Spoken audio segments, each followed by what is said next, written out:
রাসেল মিয়া, আপনি কালকে যে বড় বড় কথাবার্তা বললেন, আপনার উদ্দেশ্যে একটা কথা বলতে চাই রাসেল মিয়াকে। যে আপনি বলছেন হিরো আলম চলচ্চিত্রে কেউ না, তো আপনি যে বললেন চলচ্চিত্রে কেউ না, আপনি চলচ্চিত্রের কে? আপনি সিনেমা করছেন ভাইয়ারে, একটা সিনেমা করে আমি শিল্পী সমিতির সদস্য পদ পালেন। শিল্পী সমিতি আপনারা নিয়ম কানুন বলেন, নিয়ম অনুযায়ী বলতে হয় একা দিনে 5টা সিনেমা থাকতে হবে, এককভাবে কাজ করতে হবে, 3টে সিনেমা করলে মনে করে দেবেন। তা আপনি কয়টা সিনেমা করেন? 3টে সিনেমা। আজ পর্যন্ত রাসেল মিয়া আপনার দেখছেন? রাসেল মিয়া 3টে সিনেমা রিলিজ হয়েছে, আপনার কেউ বলতে পারবেন? কেউ বলতে পারবেন না। রাসেল মিয়া শিল্পী সমিতির সদস্য কীভাবে হলো? সে এখন নির্বাচনে দাঁড়ায়, শিল্পী সদস্য পদ পেয়ে সে নির্বাচন করতেছে। সে এতদিন মনে করেন নির্বাচনে মনে করেন কথা বললেন না কেন? সে আজকে বলছে সে হিরো আলম চলচ্চিত্রের কেউ না। তো আমি যদি চলচ্চিত্রের কেউ না হলাম, তো প্রত্যেক প্রদেশ সমিতির সদস্য কীভাবে হলাম? তো আমি প্রদেশ সমিতির সদস্য হওয়ার পরে আমি 7টা সিনেমাতে করলাম, তো কোথেকে সেন্সার বোর্ড আমাকে দিয়ে দিল?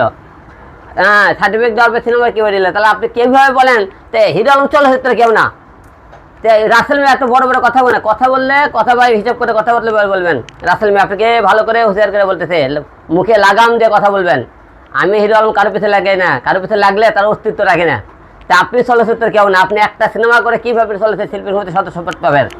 পাইলেন, এটা উত্তর আপনারা দেবেন। এবং চলচ্চিত্রে তারা আছেন, যারা শিল্পীরা আছেন তাদেরকে আপনি প্রশ্ন করলাম, যে এবং যারা প্রশ্ন বাইরে আছেন তাদেরকেও প্রশ্ন করলাম, তো একটা দুটো সিনেমা করে সে চলচ্চিত্র শিল্পী সমিতির সদস্য পদ পেলো কীভাবে? সে নির্বাচন কীভাবে করে? আপনি এটা আপনাকে প্রশ্ন থাকলো।